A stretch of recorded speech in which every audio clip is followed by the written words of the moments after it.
empirical test. This time, through observation and experiments, they now try to provide us with explanation on the occurrence of crime, and that is through these theories. And then, 20th century came, and the era is now termed as the independent criminology.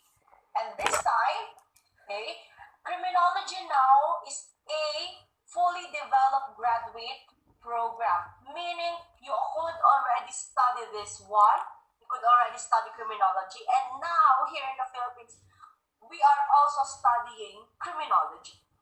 And you, as of course, the criminology students, future registered criminologists.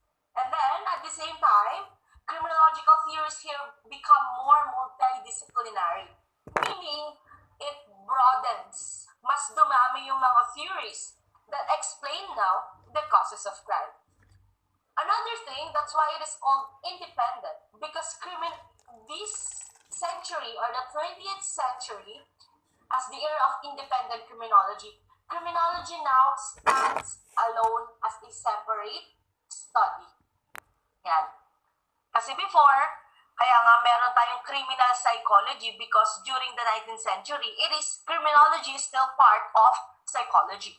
Criminology is still part of sociology and economics. Now, 20th century came and criminology separated totally. Yan, kaya tinawag na siyang independent criminology. When it comes to punishment, as we have introduced kanina, diba? Sabi natin sa 18th century, crimes are punished by the government. Sin is punished by the church. Okay? During the 19th century, by the way, this is harsh punishment, diba? As I mentioned kanina, this is harsh punishment. Okay? During the 19th century, okay, they already tried to remove this harsh punishment and try to give more humane means mas makataong treatment to criminals. Ayan. So what happens now is that over time, punishment becomes modernized, and under independent criminology, okay, we are not punishing criminals here anymore because we already considered criminals as sick people. Meaning, through rehabilitation, rehab, I think you have heard of this term, rehabilitation and reformation. Ang hirap magsulat sa mga, sorry. Through rehabilitation and reformation, we are now trying to totally change these criminals and bring them back to the society. Okay. Ma'am, what is the difference of rehabilitation and reformation? When you say rehabilitation kasi, you could take note of this one, this is bringing back the normal life of the accused or the suspect. Kasi nga, sabi ni rehab, okay, we all came from a normal state. Okay? Normal mindset, normal behavior. Once we committed a crime, our behavior is not normal anymore, so it becomes abnormal. Okay? And during the treatment phase, because criminals are considered as sick people, okay, that they are already on the side of the abnormal behavior, we try to bring them back to normal state or to normal behavior. And that, the process or the treatment that we'll be using there is rehabilitation. So yun. For reformation, on the other hand, reformation is the totally changing of the person, totally changing the behavior of the criminal. Yan. So once we try to reform a person, okay, the criminal or the suspect doesn't have a normal state to begin with compared to rehabilitation. Kasi diba, sabi ko nina, si rehabilitation, normal behavior, then nag-commit ng crime, abnormal behavior na, and then we try to bring back that person to its normal behavior, to its normal state, rehabilitation yon. For reformation, there is no normal state for that person. Okay? Bata pa lang siya, there's already a potential that the child could become a criminal in the future. Yeah. So what would happen during Reformation is that we try to totally change the behavior of a person. And we do that through Reformation and bring or to give a normal behavior to a person. Ayun. In process, Reformation is it's more difficult compared to rehabilitation. It's really difficult because in Reformation, how could you really change a person? Totally change the person. Diba? Kung talaga parang ang kasabihan nila is na ito lang kanyanan, di ugalingan. Parang ganon. So, yun. But, of course, that is our job as criminologists to do observation and experiment so that we could give proper treatment for rehabilitation and reformation. And that is our job as criminologists. Yun. Questions about the phases of development?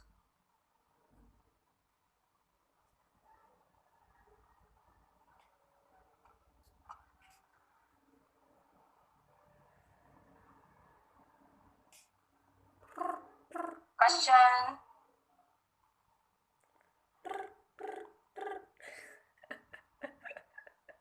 Tahimik ka. Ano may ka-question ko?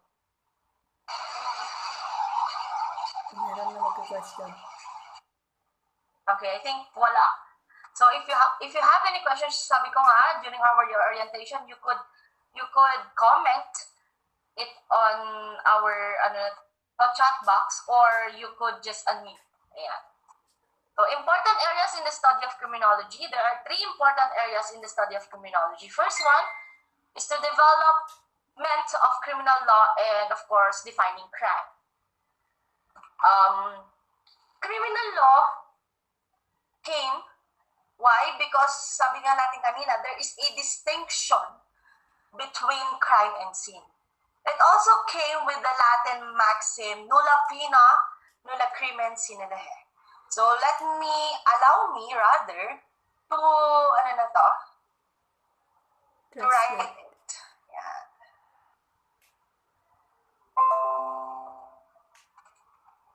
Ano daw sabi niya? Para makita nyo, baka marong spelling kayo, ganyan. Kasi feeling ko wala dun to sa notes nyo. Criminal law. Okay. So, let me type nulla pena nulla crimen sine lege. So, if you already have your advanced reading with the different books, I think you have already encountered this one. This means that there is no crime if there is no law that punishes it. So, there is no crime,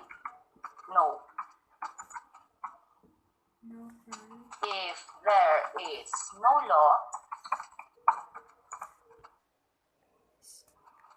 punishing it. Okay? So, therefore, you could not be punished of a crime if technically there is no law that would be punishing it. Yan. So like for example, di ba, andito tayo sa bansang, ano bang kulang na batas sa atin? Hindi, ito na lang. An example. Let us just imagine that we are living in 1992. Yan. Wala pa na ipanganak sa atin doon, 1992. Okay, so during this time, 1992, computer and cell phones and Wi-Fi and internet is not yet available at the time. So, technically, there's no cybercrime. Right. If I had committed hacking, so like for example, to Anna Marie, hinak ko yung computer ni Anna Marie that time, okay? I be punished of cybercrime? No. Technically, no. I cannot be punished of Wala pang law. cybercrime kasi nga, there is no law that time that would be punishing me from hacking into another computer. Okay? And knowing that cybercrime was only RA 10175, which is the Cybercrime Act, was only enacted in 2012. Diba? O kailan ko hinak yung computer niya? 1992. So therefore, I will not be punished of this particular law because it is not yet passed. So, ganun siya. Nulla pena, nulla crimen sine lege. So, yon. Okay? The same concept with your, so like for example, diba? You have here the creation of your revised penal code. Your revised penal code here in the Philippines was created January 1, 1932. Okay, wala pa, hindi pa tayo buhay neto unless nag-time travel kayo. So, January 1, 1932, the revised penal code was created. There are two books here. Have your 1 and 2. Revised penal code book 1 is, just to give you a glimpse, is or laws. Ang laws na nandyan is the implementation on 2. So, to better understand 2, of course, you need to go under 1. Anyway, mapag-aaralan nyo naman yan pag magsa-second year na kayo. Okay? So, under this particular laws, yan, knowing that it was enacted in 1932, it is kulang. Right? It is kulang. Okay? It is not enough. But because of crimes is changing, our society is changing, we need new laws that would supplement our revised penal code, and that is what we call as your special penal laws. Okay? Your special penal laws, ang laman po neto ay ang ating mga Republic Acts, presidential decrees under the time of Marcos, executive order also during the time of Marcos, yun, acts, hindi, acts is no, yeah, Republic Acts, presidential decrees, and executive orders. So, itong mga to, which is special penal law, it now tries to supplement our revised penal code. Okay? So, yun. Yung mga kulang at wala kay RPC, okay, lahat mahanap mo sa SPL. Kaya kung wala tong SPL, hindi ka po pwedeng i-punish ng mga crimes na wala sa RPC. So, example, illegal possession of firearms. Yan. That is PD 603, I think, as far as I remember. So, if you have an unlicensed firearm, tapos wala tayong special penal law, hindi ka mapapunish. Bakit? Kasi nga nula penal nula crimen nila eh. Paano ka ipapunish sa crime na hindi naman sinabi ng gobyerno natin na crime pala yun. Okay? Kasi sa RPC, which is our mother law, or our mother criminal law, is wala naman siya doon. Okay? So, yun. So, that is the introduction of what we call as your criminal law that we are pertaining here in our PowerPoint. So, we develop criminal law so that we would know what is crime. Yan. Is that clear ba? Klaro ba? Yes. No. Yes, ma'am. Yes, ma'am. Okay. So, number 2. Okay. So, number 2, you have here the cause of law violation. So, under the cause of law violation is, ano na to, still, sabi ko nga, when we say the cause of the criminal behavior is explained to theories, yan, the same concept with the causes of law violation. If a criminal have violated committed a crime, what caused him to to violate such crime, to violate such law. Okay? And that could be explained through his criminal behavior with the help of these criminological theories. Then third one, methods used in controlling criminal behavior. When we say methods used in controlling criminal behavior, we are actually dealing here, yun nga yung sinabi ko kanina, the concept of rehabilitation and reformation. Okay? It's not only about treating them, but controlling how would they be reacting in the society once they go back. Kasi there is no instant change. There is no instant rehabilitation. There is no instant reformation. So being a criminal or having criminal tendency is present in all of us. Thus, we only need a triggering factor that would make us criminals on that particular matter. So like for example, diba, nakita mo yung seatmate mo na naka-G-Tech siya. Ang laman ng pencil case niya, 10 G-Tech. So iisipin mo na lang na pag nawala isang G-Tech niya, parang wala lang sa kanya kasi meron naman siyang 10. Ngayon, he forgot his G-Tech on his table. Yan. So, ayun, that is an opportunity. That is a factor that would actually now let you to steal the G-Tech of your classmate because he forgot it. Diba? Pwede mong i-justify yung sarili mo na nakalimutan naman niya eh. Kukunin ko na lang. Kasi ako, wala naman akong G-Tech eh. Or something like that. Okay? So that is what we call controlling of criminal behavior. In order to control criminal behavior, we should know what triggers that person to commit a crime. And in order for us to understand those things, we need theories to understand them. And later on, we will be dealing with them. We will be talking about these particular theories. Goals of criminology. For classical criminology, the goal here is to end brutality and inequality. Kasi nga, di ba, sabi ko, 17th century, harsh punishment. Hanggang they try to separate crimes from sin. Harsh punishment pa rin yan.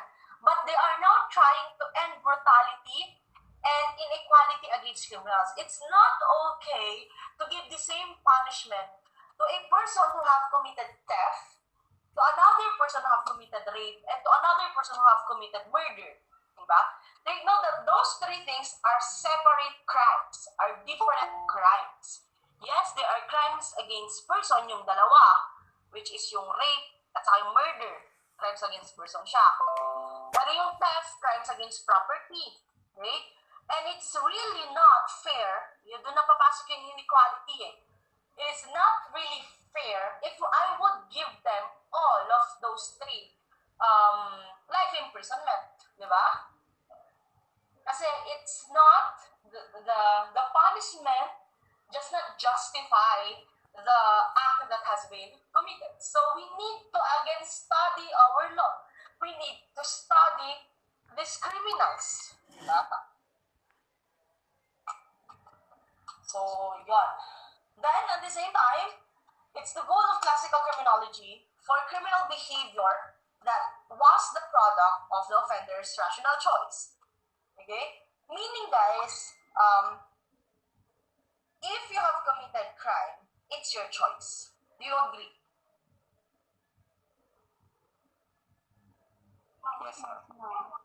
Yes. Yes. Diba? It's your choice. Why? Because we have our own thinking. We have our own rationality. Diba? Pwedeng si A, nagnakaw siya ng apple kasi nagutom siya. Yun yung rason niya. Si B, nang rape siya kasi matagal na siya hindi pinagbigyan ng misis niya. Oh, diba? Yung dalawa pa lang na yun. Is there a difference between their choices? No. Yes, there is, diba? And those choices now is what led them to their criminal behavior. Okay? So whatever decisions that you have in your life, okay, It affects how you behave. Yan.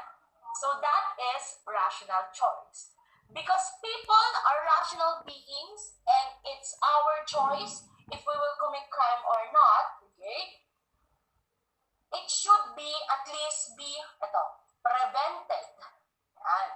We need to prevent people from committing crime kasi what would happen if in our society if all of us is committing crime? Diba? What do you think would happen to the Philippines if the purge is really happening? Do you know what is the purge? Yes. Are Pagbabawas. you familiar with that? The movie, The Purge? Yung bibigyan sila ng 24 Yes, hours. ma'am. Familiar, ma'am. Yeah. Okay. Yung sa mga hindi po familiar with The Purge, the government is giving a 24-hour Just to kill or killing spree. So, Oo. pwede mong patayin kahit mag-commit sino. ng crime. Tapos What if magnakaw nagkaroon ng anything. ganyan sa Pilipinas? Diba? Doon pa lang, Di maganda. how can you prevent crime if we allow those things to happen? Yan. Okay? So, doon na naman tayo papasok as criminologists. We should at least study what would happen if the purge would really happen. Okay? And of course, if we would try to prevent crime, okay, we should also try to have a speedy trial. And of course, give certain penalties. Okay? Pinag-aaralan ang penalties. Hindi porket ng rape, putulin na ang butoy-toy. Hindi pwede. Ganun. We should at least study. Appropriate ba yun? Pag nag-rape siya, puputulin na agad yung butoy-toy. O, diba? So, Medyo. doon tayo papasok. Doon na yung goal ng criminology that we should at least study penalties. Then, of course, criminology, the goal of criminology or classical criminology is to attach painful and unattractive consequence to such behavior so that we could actually now prevent or deter other persons from committing crime. We should set an example. That's so like for example, if A committed crime, okay, so like for example, murder, if A killed B, okay, in school, if A killed B in school, and the punishment of A is the removal or expulsion of A, do you think other people from school would be committing the same crime? Of course not. Technically, No. hindi. You would be prevented from committing another crime. You would be preventing other people to commit the same crime because you are already instilling fear or deterring a person from committing the same offense. So, doon na papasok si attachment of painful and unattractive consequence to such behavior. Sino naman gusto mo paalis? So, another example. Nantok na ako po. If a person was found guilty of raping his own child, yeah, they would be given that penalty. Okay? If, of course, sino naman gustong mamatay nang dahil lang ng rape ka, right? So, dun pa lang. So, you could see there how painful and how unattractive that penalty is. So, that is under classical criminology. Okay. Next one, modern criminology. To develop theories to explain why crime occurred. Yan, of course. Kasi modern criminology, this era already started the creation of theories. So basically, there is no longer relied as strongly on explanation of crime based on offender's rational choice. So hindi na lang laging rational choice. Kasi nga, may mga taong they could not distinguish what is right from what is wrong. So, dapat, sabi ni modern criminology, is huwag natin lahat ng tao. Okay? Not all people are the same. So, maybe, kay A, alam niya yung tama at mali. Si B, hindi naman niya alam yung tama at mali. Kasi nga, pwedeng bata siya, or pwedeng ulyanin siya, or pwedeng baliw siya. So, hindi lahat is rational choice. Yun. Then, lastly, they attracted criminal behavior to the motivations to commit crime and the social context that allows people to pursue criminal inclination. So basically here, ang sabi dito is criminal behavior is present. Okay? We should understand criminal behavior.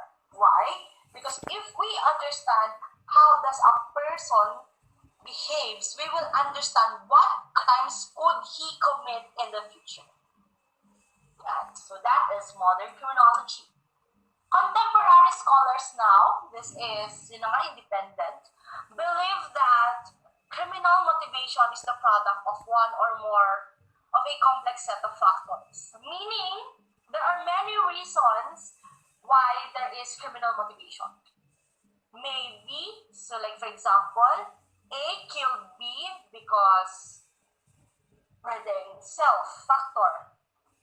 Okay? O utak kriminal siya. So yun, self-factor. Pwedeng environmental factor. Someone pushed him to commit the crime. Pwede rin sociological factor. Because his friends are doing it, he would also do it. So pwede yun. Pwede rin spiritual factor. Yan, part pala siya ng kulto. Or emotional factor.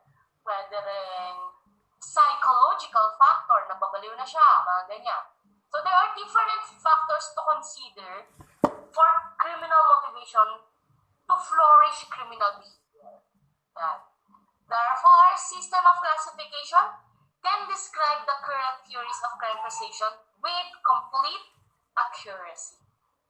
Because it is already divided, theories are already classified and divided. So we have here criminological theories. We also have biological theories. We also have psychological theories and sociological theories. So yan. So, nakategorize na. Yan. So, mas madali nating maintindihan kung bakit ba nagko-commit ng crime ang isang tao. Categories may be considered in three. So, tatlo yan. So, first one, theories contributing criminal behavior. So, biological, pwedeng namamana. Kasi, ang criminal behavior daw is namamana. If you are familiar with the Kalikak family, it's Kallikak. Kalikak family. You try to Google them. Kalikak family is a family that is considered as feeble-minded. Yan. When we say feeble-minded, these are persons who has a thinking capacity of, of lower than normal, meaning they are lacking in intelligence, they are stupid, and they lack resolutions in their life, they lack reasons. And yun na nga, si Kalikag family is a study conducted by Goddard ba?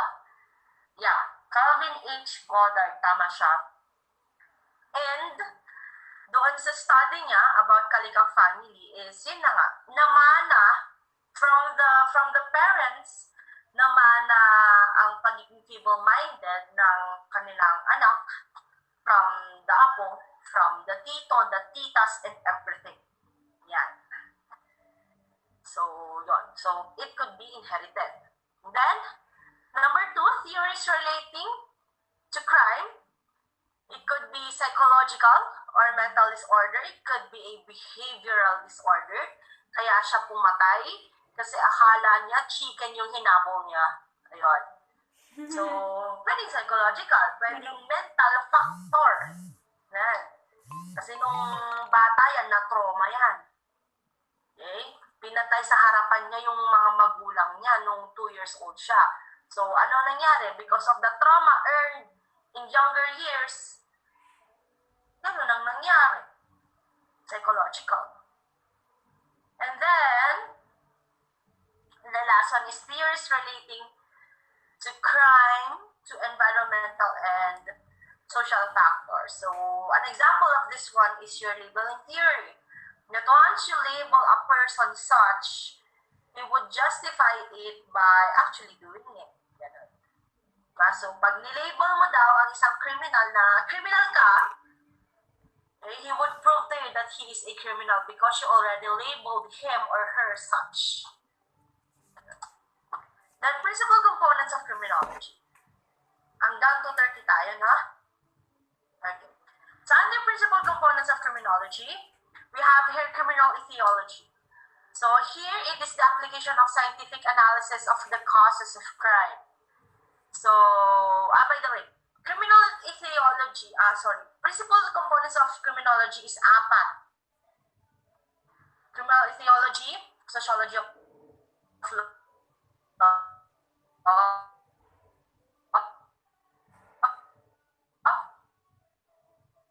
penology and criminalistic.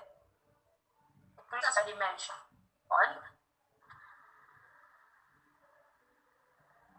That there is no single theories. Ang dami, sa totoo lang, sobrang dami. And ang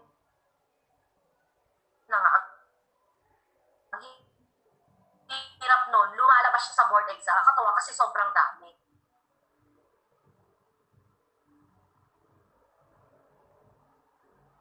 Pero kaya-kaya niyo yun.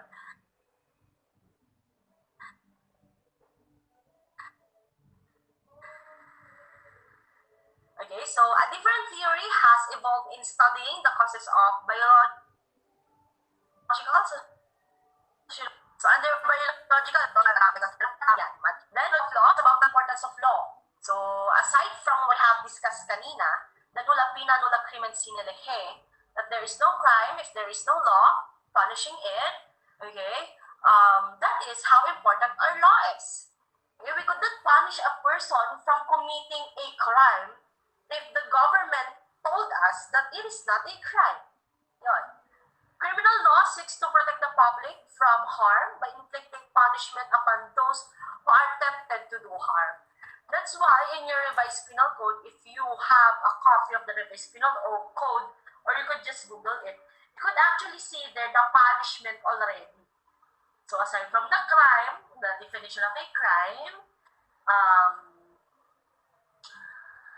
you also have there what are the things to do so that you could do that specific crime, and of course the punishment to it.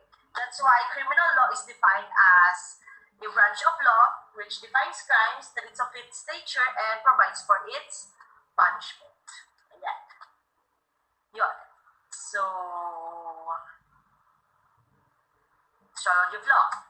Then, third one, of course, penology, which is the study of criminal punishment. Hindi natatapos ang trabaho natin sa pag-identify lang kung sino ang criminal at kung bakit siya nag-commit ng crime. Of course, we need also to study punishment. Kasi penology is a subfield of criminology that study how society punishes criminal, because different methods of punishment may cause people to alter the behavior in a different way. Which is true. Kasi nga, balik tayo sa example natin, si A, nagnakaw, si B, nang-rape, si C, pumatay. Hindi naman pwedeng pare-parehas na alaksan ang ibibigay natin na gamot sa kanila. Kasi pwedeng kay A, biogesic, kay B, alaksan, kay C, bioflu. Diba? Because every person is unique.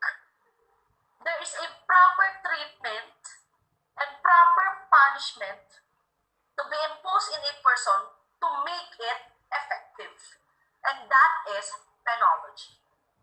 Yan. Then the last one is, of course, criminalistics, which is your forensic science, as we have already discussed during the orientation. This is used for crime detection and investigation.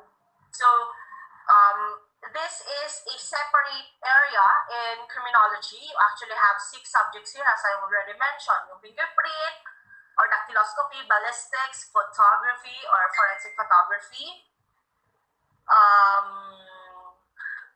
Ano pa ba? Question document, legal medicine, and polygraphy. Ayan. So, yeah. Criminologists are also engaged in the studying of criminal things, which is criminalistics, the processing of pieces of evidence that are found in the crime scene. So how would you know that the liquid found on the bed of the victim is a semen or it is just laway? Yan, saliva lang o kaya it's a urine from the dog. Ganon. So, let the criminalistics do the work. Yan. So, yun, sabi ko nga, it is also known as forensic science. Yan. Nature and scope of criminology. There are three natures of criminology: the making of law, the breaking of laws, and the reaction towards the breaking of law. So, in here, we would be able to identify or observe the behavior of a person, criminal behavior of a person, by following these three steps. Of course, the making of law is on the is sole for the government, diba? But we still need to study how does, so like for example, the upper house or the lower house think of this specific law to be implemented, diba? So like for example, the cybercrime, okay? How does cybercrime really started? Diba? It actually started when hacking is already prevalent here in the Philippines. Specifically, diba, when most of hackers came here in the Philippines. So like for example, the creation of your I Love You virus, which is one of the most dangerous virus found on the internet. Diba? Which is created by a Filipino. And back then, hindi natin siya pwedeng i-punish yung nag-create ng I Love You virus. Kasi, ano na to? Wala pang cybercrime.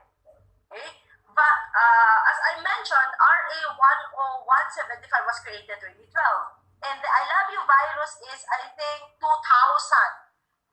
2000? Or mga ganon. 2000-2001, siya na-create. So, can we impose cybercrime at that time? Of course, hindi pa.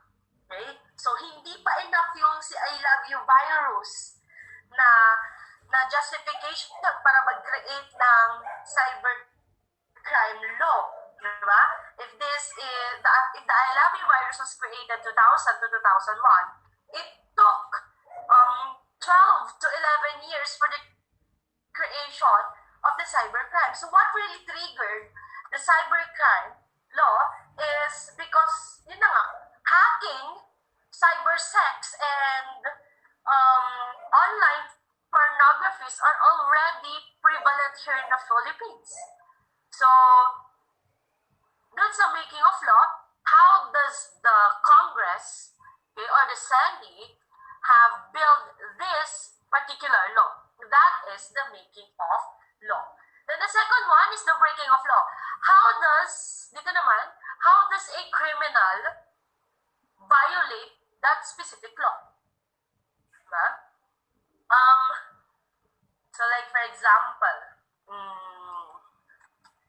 balik tayo sa the revised penal code. So under revised penal code book 2, ano bang crimes na madaling example? The breaking of law. Murder. Ayan, murder. Okay. For murder, di ba?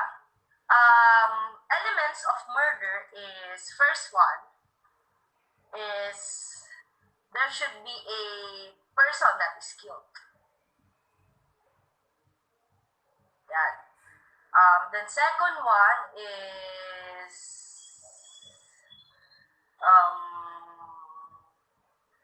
the person that was killed by another person.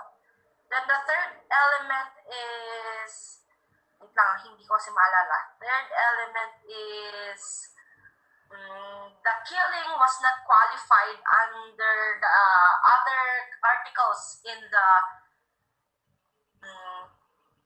revised penal code. Kasi ganito yan, guys. Diba? mag-share screen na lang tayo ng Microsoft Word. Mas madali.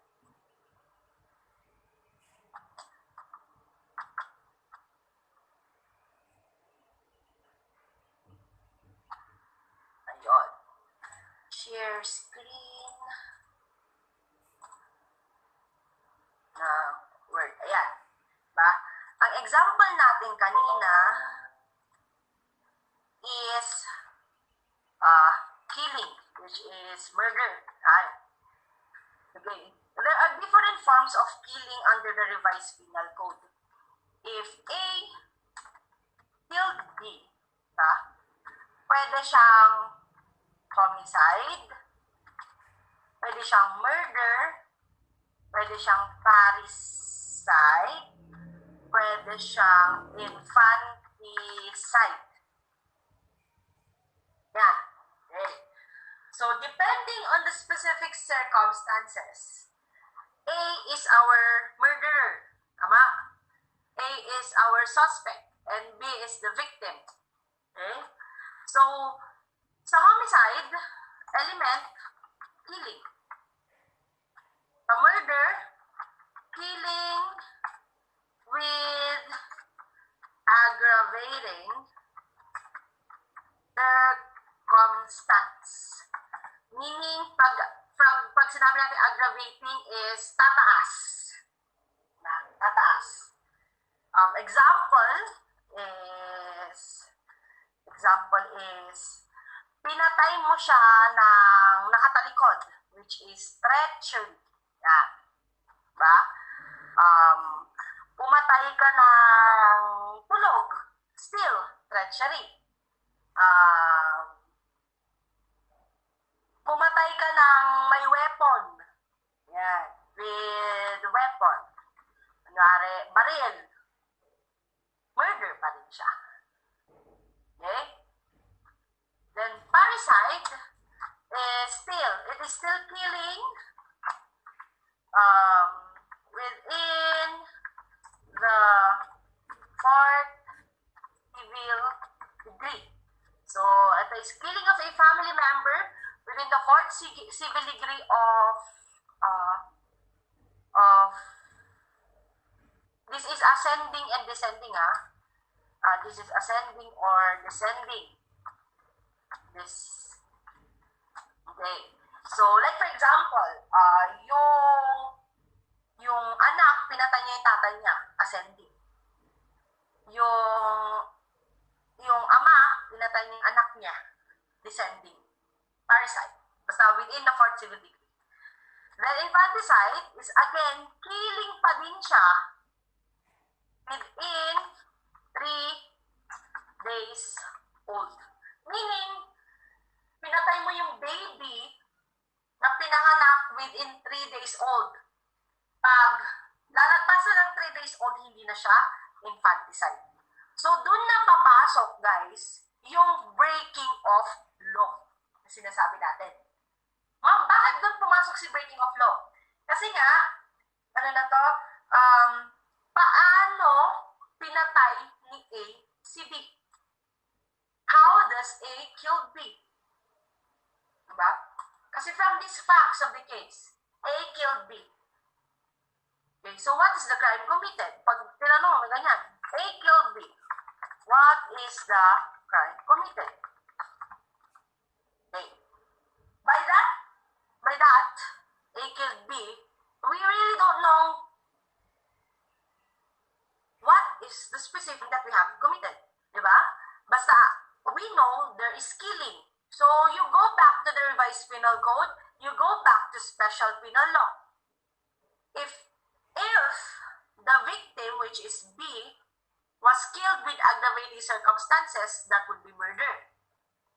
If B was killed because he is a relative of A within the fourth civil degree of ascending and descending, that is parricide. If B was killed because he is an infant within 3 days, days, it's not months, 3 days old, that is infanticide. If this will not fall under this 3, then therefore it is homicide. Can you now, did you now get, or did you understand how does the breaking of law have been committed?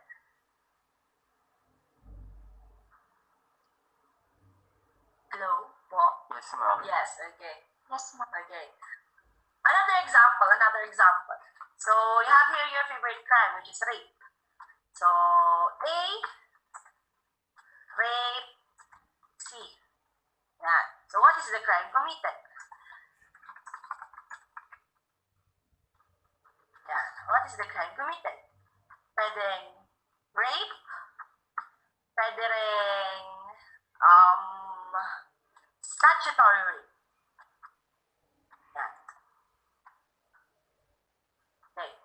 So, sa rape, it is the insertion of anything to the hole of the woman. Ganyan.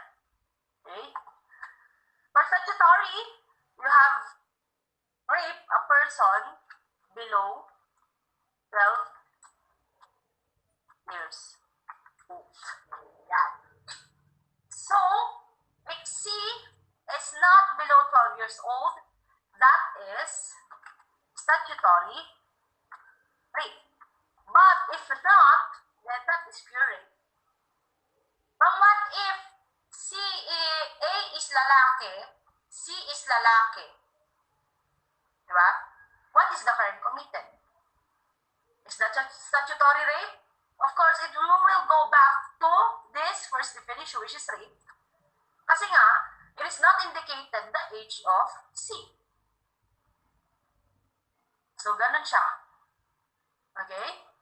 So, I hope you have understand that. That is now the breaking of the law.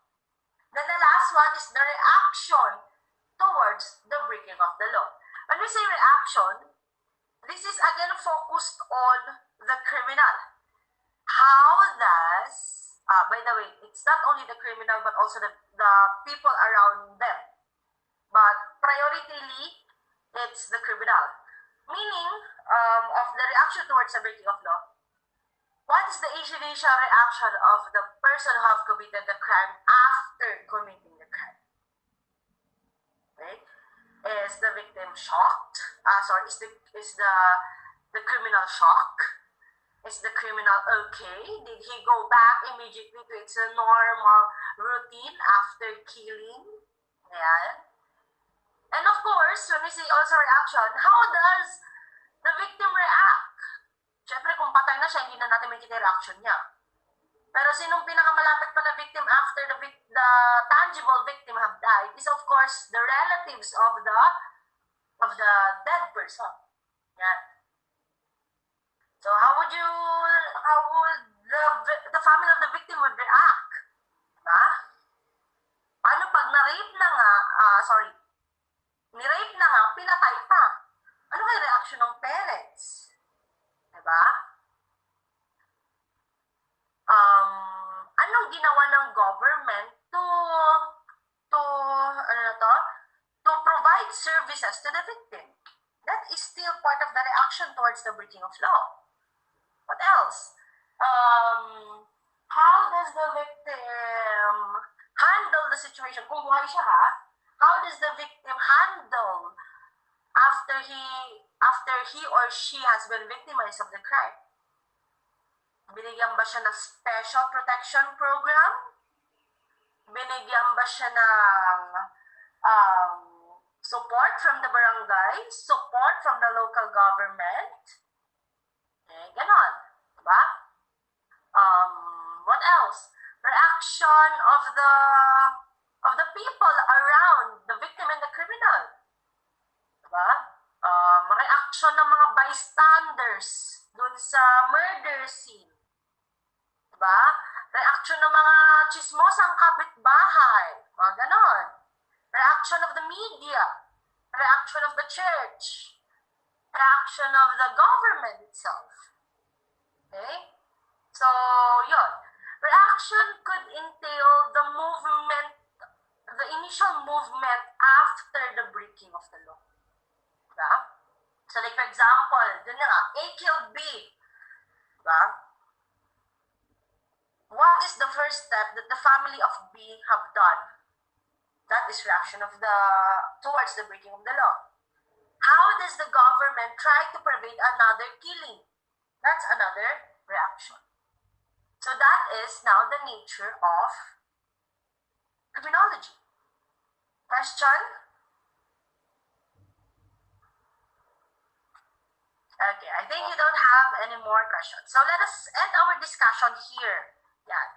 By next meeting, we will discuss in this in this sense, criminology is okay. By next week already, kasi it's already 2:21, and I think you need to prepare for your next class. And ano na to, you also need a rest. I also have my next class also. I also need to rest for at least 10 minutes. So, do you have any question?